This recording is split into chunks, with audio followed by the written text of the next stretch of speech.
کې کړې وه چې علما په دې قائل دي چې په شرابو کې به حد ورکولی کېږي حد تر 80 درو پورې راغلی دی د عمر رضی الله عنه په زمانه کې د رسول الله صلی الله علیه وسلم په زمانه کې معین نو په څپلیو او په څپلو او په لختو به وال کېده د 40 پورې وال کېده په بل روایت کې راځي چې د عمر رضی الله عنه د علي رضی الله عنه عثمان رضی الله عنه په وخت کې علي رضی الله عنه ته ویله 80 درې وویلې مشوره وشوله دا ټول بحث مخکې تیر شوی نو خو دلته مسله دا ده چې خمرو کې حقیقتا خمر چې دي هغه چاته ویل کېږي زمونږ فقه حنفي وایي خمر حقیقتا هغه خمر د عنبو ته ویل کېږي نو هغه خمرو کې حد 100 درې جلد 200 نو یما 80 درې حد دی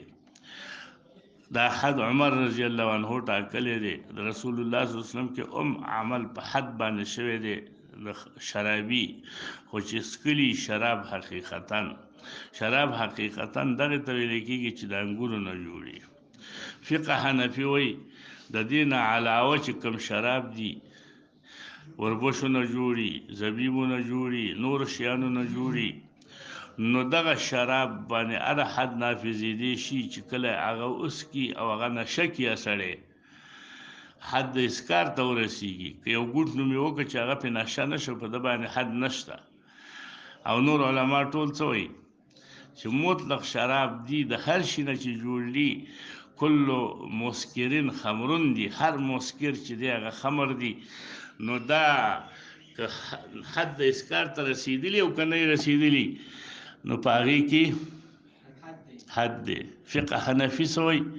صرف په خمرو حقیقیو کې که هغه یو ګوټي که دوه څکلي او حد د سکران ته رسیدلی او که نه رسیدلی د باندې به حد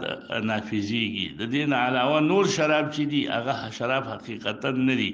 هغې باندې به حد هله نافظېږي چې کله هغه حد د چا ته ورسیږي سکران ته دارنګه فقه حنفي مسلک علما دا راخلي هر هغه نشهیي شی دی چې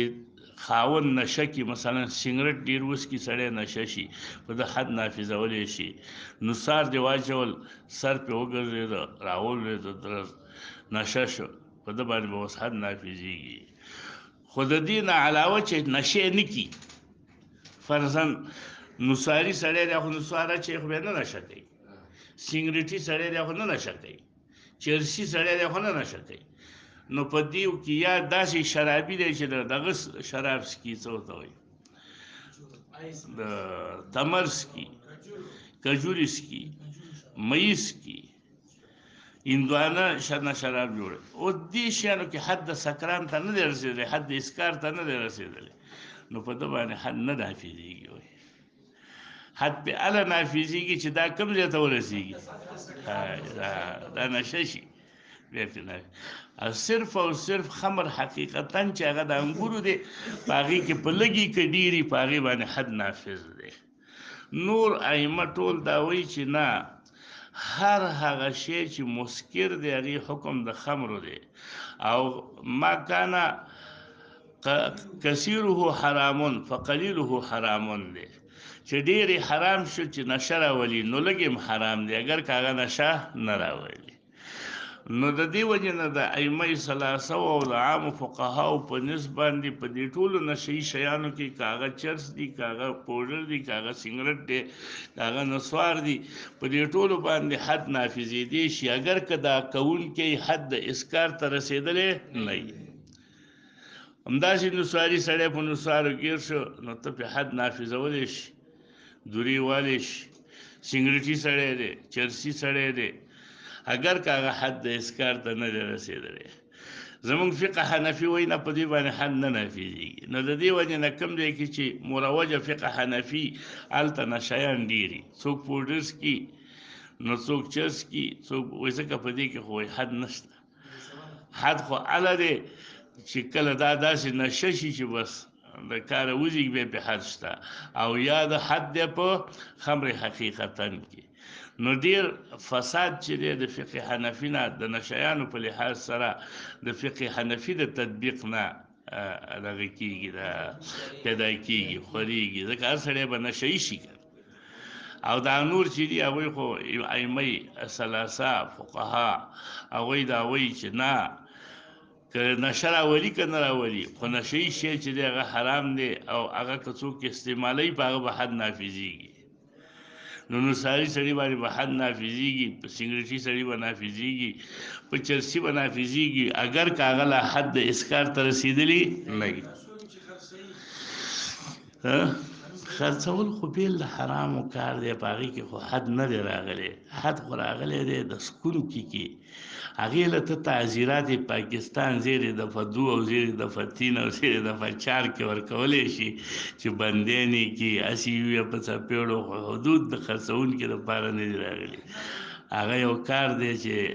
حرام کسب کوي احنافو په نظام خرڅونکو کې دې کې اختلاف نشته چې خرڅونکي باندې حد مد نشته صرف تعزیرات حکومت غواړي نو تعزیر ورکولی شي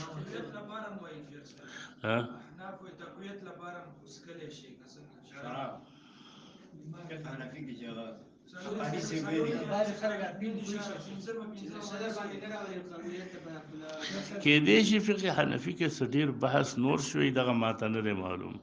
چې څلور بس کې او نور بنس کې خو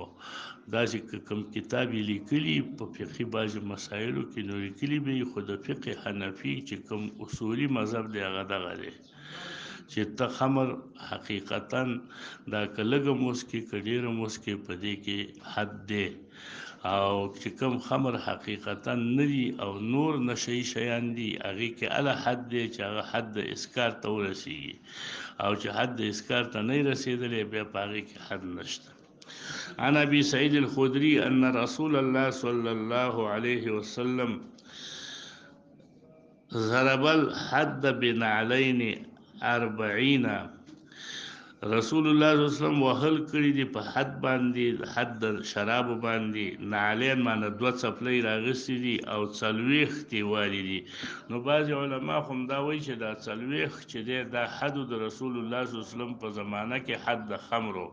او څوک چې اتیا وایي چې هغه په مسلم کې راغلی و او هغې موږ تشریح کړی و چې کل من السنه دا ټول سنت دي اتیا او 40 نو معنا دا ده چې دلته دام سنت دي 40 اتیا سنت دي یا که دلته اتیا صرف سنت یادې نو معنا دا ده چې 2 جری دغه د نعلینو نو یو باندې چې 40 وایي نو مجموعه څو ګرځي اتیا ګرځي قال مسعر اظنه في الخمر ویلې دي وبه په دې باب کې د ګڼو صحابهونو روایتونه دي حدثنا عن انس عن النبي صلى الله عليه وسلم انه اوتي برجل قد شرب الخمر فضربه بجريدتين نحو 40 وفعله ابو بكر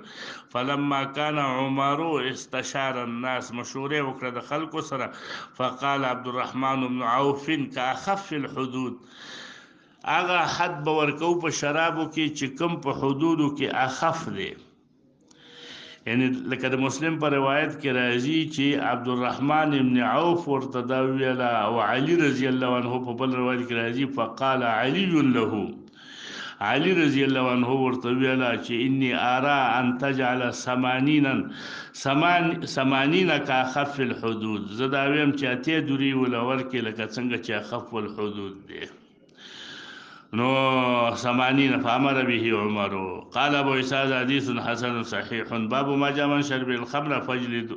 فجلدوه ومن عاد في الرابع فقتلوه چې امام ترمذی ویلي زما پر دې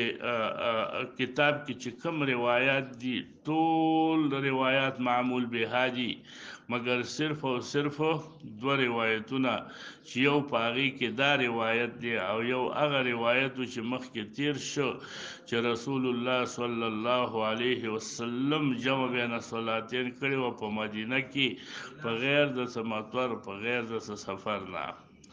قال رسول الله من شرب الخمر فاجلدوه فإن عاد في الرابع فاقتلوه وقال ابو عيسى حديث معاويه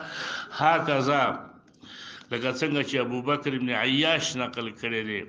روا ثوری دقسې ثوری نقل کړی دی عن عاصم عن ابي صالح عن معاويه عن النبي وروا ابن جريج ومعمر عن صهيب ابي صالح عن ابيه. ندی کې ورسره مخکې روایتونه کې عن ابي صالح عن معاويه دی کنه، او په دې روایت کې عن ابي صالح سهيل ابن ابي صالح د چا نه روایت کوي؟ عن ابيه. نو مخکې ورپکې سره عن ابيه نشته، لکه په دې روایت کې عن ابي هريره چې راغلی دی. نو عن النبي قال سمعت محمدا، مخکې معاویه رضی الله عنه نه روایت ګرځېدلی او په دې دویم روایت کې د مسنداتو د چا نه وګرځېده؟ د ابو هريره نه. قال سمعت محمدا يقول حديث ابي صالح چې مخکې روایت دی د معاویه نه عن النبي صلی الله علیه وسلم في هذا اصح، دا حدیث د ابو صالح عن ابي هريره عن النبي صلی الله عليه وسلم وانما كان هذا في اول الامر. اوس دی حدیث باندې چې عمل نه کړي چې څلورم کړه شفقتلوه مړی کوي، نو بعضی چا ویل دي چې دا حدیث منسوخ دی، چې دا څلورم کرت نه رسته شراب وسکي نو قتل کا، دا حدیث ثم نسخ بعدو رسته منسوخ شو.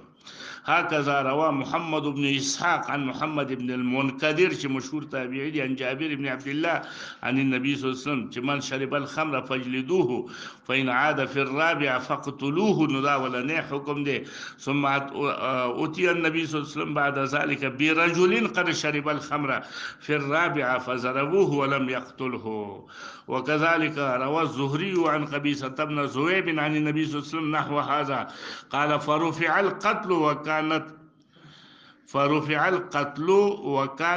رخصة. اوس دا قتل خبره منسوخ شوې ده، اگر چې اوله کې دی باندې عمل کېده د قتل کولو باندې. والعمل على هذا الحديث عند عامة وسط څلورم قرت کې به هم وجني. لا نعلم بينهم اختلافا في ذلك في القديم والحديث، ومما يقوي هذا ما روي عن النبي صلى الله عليه وسلم من اوجه كثير انه قال دا دا مسلک چې قوي کوي، کوم مسلک قوي کوي چې په څلورم قرت کې به نه وجل کیږي، هغه حدیث دی د رسول الله چې په ډیرو طریقو سره نقل دی، او هغه دا چې لا يحل دم امرئ مسلم، پاغي کې دا نشته دی چې څلورم قرت کې کړي هغه غني وجني. نو هغه دم امرئ مسلم يشهد ان لا اله الا الله دا حلال